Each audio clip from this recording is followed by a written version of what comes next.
thắp nén hương tâm trước Phật đài, ngũ phần dân trọn đấng Như Lai. Cầu mong nhân loại lên bờ gian, hạnh phúc bình an đến muôn loài. Tìm vào Phật môn thành tâm, câu đại từ đại bi cứu nguy trần gian.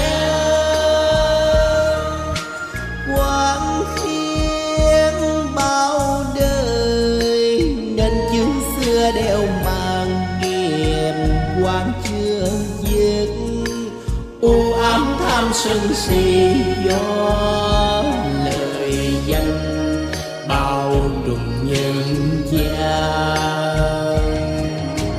Lòng ta tham sân mãi luôn dục ta, nguyện cầu Nam Mô Tâm Khấn A Di Đà,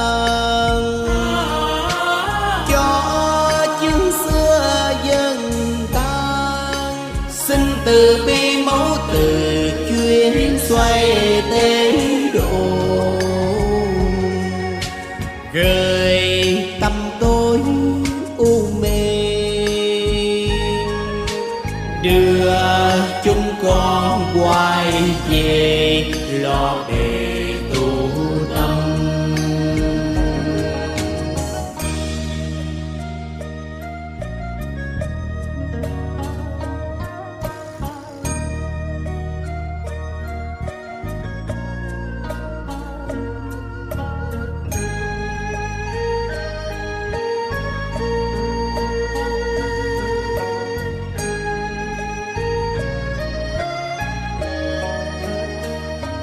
Trần gian chúng sanh lầm than, chìm trong nỗi đau kinh hoàng.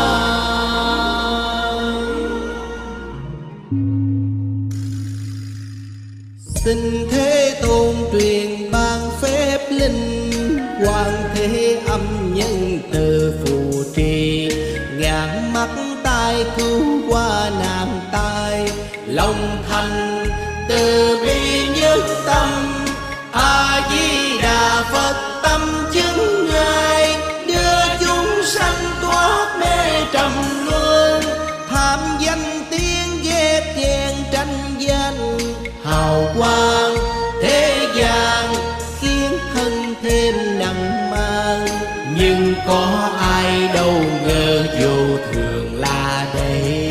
Xin Thế Tôn truyền ban phép linh, quan thế âm nhân từ phù trì, ngàn mắt tai cứu qua nạn tai, lòng thành từ bi nhân tâm.